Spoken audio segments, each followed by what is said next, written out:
nowadays in ball. I think two guys feeding off of one another is critical. And I even think in that game there was opportunities where Seth was out there for 4, 5, 6 plays. Then all of a sudden Dante came in and was able to hit that big one and be fresh. And so I think more than ever now, the ability to kind of play off of one another is critical, and we're fortunate to have both those guys. We talked so much about the offensive line all offseason, putting the film showing those guys. What do you watch? Certainly the number one, going into the game was we had to be a more physical team. They had to feel our presence there, and I think that showed up, at all levels. Able to run the ball extremely well. Thought we protected well. Again, for us moving forward now against an SEC opponent, that's got to be in our DNA. That's got to be who we are, and we're excited to watch them play Saturday. Mark has talked a lot about Pete Golding and his style of defense. What sort of challenges does that style of defense present? Nothing easy, from the standpoint of what they do in the back end, their ability to play press coverage, post-safety defense, 2 high defenses. For the most part, if you just line up in regular formations, if you will, you're going to have to go earn everything. And so we got to do a great job of trying to create certain things for ourselves to either lighten up the box or create, mismatches, rubs, picks, anything we can do to try to get guys open. Xavier Harris was a big disruptor last week. What do you see from him? I think the guy's a big-time player. I think from top to bottom, we know it. This is a top-tier program in the SEC. They got good players. They got extremely good length at the defensive line position on the back end. And so it's going to be a great challenge, one we're excited for. What's the key to kind of ironing out those deep ball connections to play that more effectively? Yeah, I think it goes both ways. I thought initially there was indecision, from our standpoint at the quarterback position. Sometimes making it more complicated than it needs to be, checking the left, checking the right post-snap. And we've really addressed that from the standpoint of post-snap, pick the guy we're going with, hold the safety, give him a chance, give him an opportunity. Again, I think there was good situations with J.J. Hester, his ability to stretch the ball down the field. But we got to make a huge jump. We talked about it after the game from week 1 to week 2, and that's our focus. Mark said on his radio show that he was talking with Josh Brown after practice, who remarked that it was one of his more productive Mondays he's been a part of. Did you see that, and what made it so productive? You never exactly know. I think Josh has been one of the more professional guys we've been around since he's gotten here. Again, I told the team this, and I think we didn't like at all how we played on Saturday, but one of the results may be, hey, we got the win, and the guys know how focused and how hungry we got to be in this week to get things better. So I feel that. Again, I've felt from day one with these players, it's a group that wants to be out here, that wants to work. They're low drama, high work ethic, and we got to tap into that and fuel into that the remainder of the year. Bush, do you subscribe to that big jump between weeks 1 and 2 typically? I sure as heck hope so. So, yeah, but, again, I just think you can be out in practice and you can prep them with every situation, but there's nothing like real game experience, and them feeling that for the first time. Certainly nowadays in college football, the amount of live reps you have before the first game is a lot less than maybe it used to be. And so we certainly believe, right, that now they've gone through it, they've felt what it has to feel like from a conditioning standpoint, from an operational standpoint. We really believe that can be a huge challenge. Bush, will you talk a little bit more about your experience with Josh Braun? You touched on his professionalism. Yeah, just, it's interesting. I think for guys that are transfers, it can kind of be tricky because they're brand new. It's year 1 for them in a new situation, but he's just always been that person when he walks in the building, that he kind of owns the room. I think from his work ethic, who he is as a person, there's a lot of respect for him in that way. And so I say that just because I always think it's remarkable when when you're still in college and you got a guy like that who, just knows what it takes and doesn't say much but goes about his business. And so with that question of how he looked on Monday, again, I just think it's a guy that's has a lot of experience, has been a lot of places, know exactly what it takes. And again, that's another one of those things with the portal, maybe a benefit from that standpoint of a guy who's been a couple places and understands what it's supposed to look like. Spoke about some of their units that have impressed you. Is there a guy that jumps on tape? I think, again, their interior defensive line is stout, and they were a year ago, and I think they've got a couple returners from that situation. They've got length on the perimeter there at the defensive end position. That for us is always going to be the biggest challenge. It's just week one in the SEC. Now looking what it looks like to go against those types of players. Again, they've replaced the back end with some transfers. They've got an LSU transfer at safety that's done a really nice job for them. Again, from top to bottom, we think it's a really good SEC group. And so it's what we faced last year. I think there's certainly something from a confidence standpoint of those guys knowing, having enough players that played in that game last year.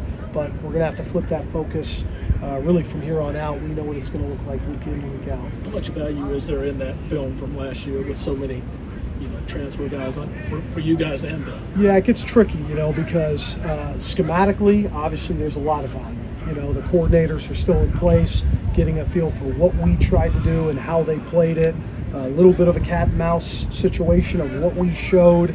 From the player standpoint, that gets a little tricky because now you're having to watch other film to get a we're watching Marshall to see how the linebacker looked like there. We're watching different places to see different guys.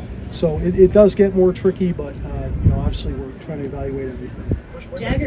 Jagger seemed a lot more confident in camp this year. What did you see from him after you watched film? Yeah, we think he's one of the more athletic players out there, and so I think for him it's just going to be consistency, snapping the football. And so I'm not going to address it. I'm not going to say anything about it, and it seems like it's been good, and so we're just going to keep going forward with it. But he's a smart player. He's another guy like Josh, as you guys know, extremely talented, but you're going to get everything out of him every single day. Those are the guys you want every single year. So, a couple more kickoff luncheon at the beginning of camp. You said a lot of what you do, you run through Kendrick Law. How much did his injury at the beginning of camp set him back, or how much of that is still left in the playbook?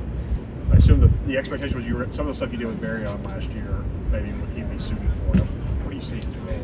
Yeah, I don't see major setback. I know in camp it was tough not having him full time. I think it's something we've addressed.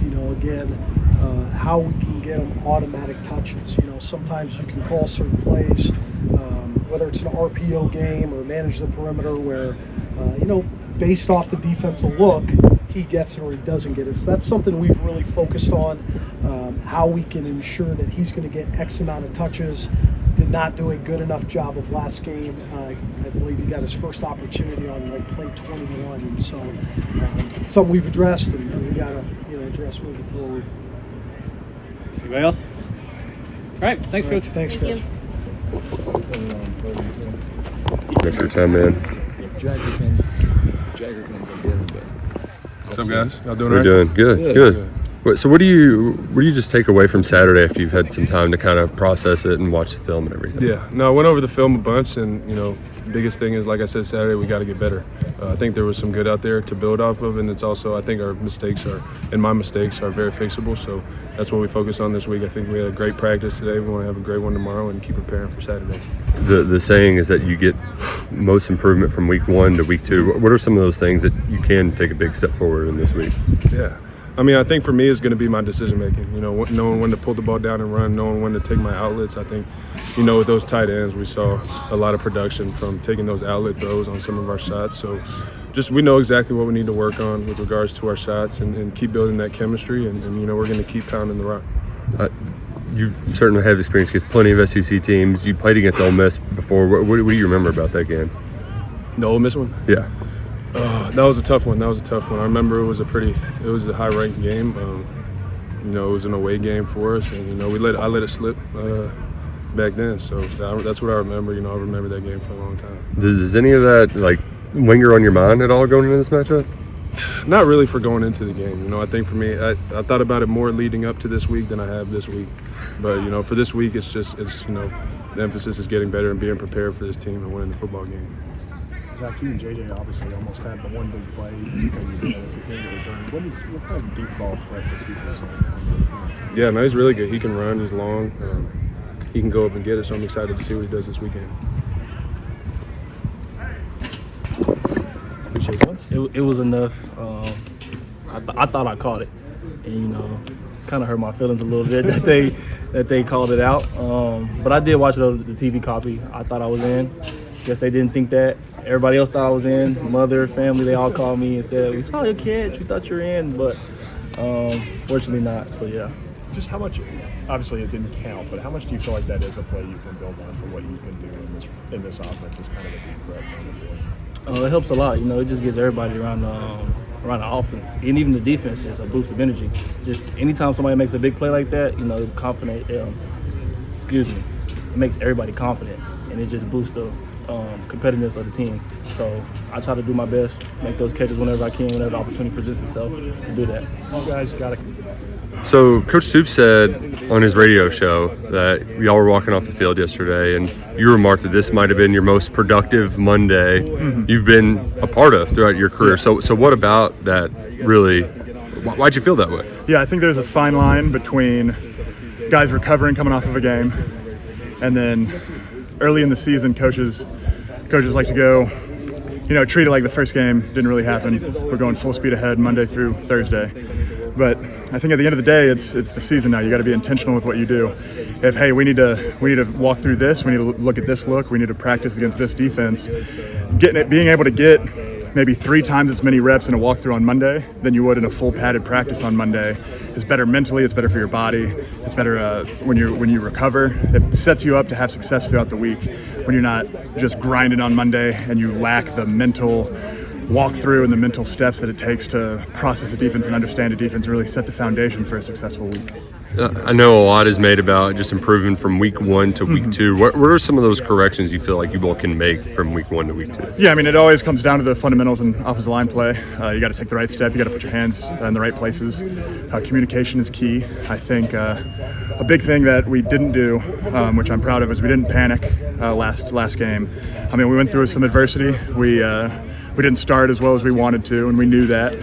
And we didn't point fingers. We didn't blame anybody. We stepped up and did what we needed to do. And then when it came crunch time, and I think that's going to pay us dividends throughout the season. We've already seen adversity this week. This week, when we have adversity again, it's not going to be the first time that we've seen it. And because of that, I hope that we're able to respond well. Respond how we did this past game, and just keep striving for perfection. You're never going to achieve perfection, but as long as you're striving day in and day out to achieve it, you're going to like where you end up. What did you really like about how you all did play in certain segments of that game? Yeah, I think when you watch the film back, I think we left a lot of points on the table, and we know that. It's just little things here and there that once we correct them, we'll start to see the big runs break more often. The run we had late in the game, that was what was it, 75-yard touchdown? That was credit to the back. He hit the hole, he hit it hard, and he took it all the way. And so I think once we as an offensive line fix the little things and really hone in on the finer details of the position, I think we'll have more of those runs, and it won't be as shocking when we see it again. Well, what's the sort of emotions that you go through as an offensive line where it's like, all right, we're getting 5-yard chunks, but when's the big play going to come? What's that feel like when the big play finally does come? I guess you just feel satisfied. You feel the first half of the game really sets up the big runs in the second half, and so you pound away, play in, play out, and you hope to hit one. But I think true offensive linemen love the 3-4 yard gains that we get. I think for an offensive line, it's much more satisfying to have a 15-play drive where you get 5 yards a run 15 times in a row and score. I know the running backs don't; they like the big runs. Right. But I think it's a credit to them, honestly. Just their ability to hit the hole, hit it hard, and keep running, run through contact is admirable. Those long drives will come in handy if you're playing against a team who loves to go fast. So, yeah. But what have you seen just from watching Ole Miss about their front that's going to make it a challenge this week in the trenches? Yeah, no, they're a very talented front. we can watch their film last year. They're very talented. The guys that they lost were talented, and they replaced them with talented guys. And so, I mean, we definitely aren't underestimating them. They are going to be a talented D line in the SEC. And I think at the end of the season, when you look back, Ole Miss may have one of the best lines in the SEC. And that's a credit to them. It's a credit to their coaching staff, their development, and the guys they're able to get out of the portal. I think ultimately we can't overlook them. We have to understand exactly what they're doing versus the looks that we have. And they're gonna slant and move a lot, and we just have to be able to communicate through the chaos. You have to know your responsibility, know your assignments, and trust the guy next to you that he knows his, and you just got to run your track and make the blocks that are there. And we're going to continue to work towards that, and we're not there yet, and we're never going to get comfortable. What would you like to see kind of replicate from week one to week two, and what area needs to come along? Well, I think take another step? the coach's cliche has always been you see the biggest improvement from week 1 to week 2. I think there's continued emphasis on pad level. As you get into SEC play, there's going to be bigger and stronger and better players, faster players. At the same time, I still think there were some breakdowns on things that are basic, fundamental things that need to be better, and that comes with focus. When you get into a 10, 12 play drive, you can't give in to being tired or having a mental breakdown, and that's something that you got to push through. And we had a couple of lapses here and there when we were in those longer drives that I felt like could have been better, and that's been a point of emphasis moving forward.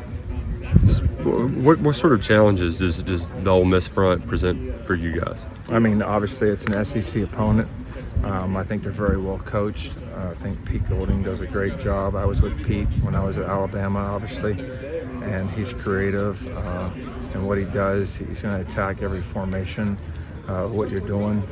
He's going to go off a lot of your tendencies and those kind of things. And, I think they're a well-coached football team.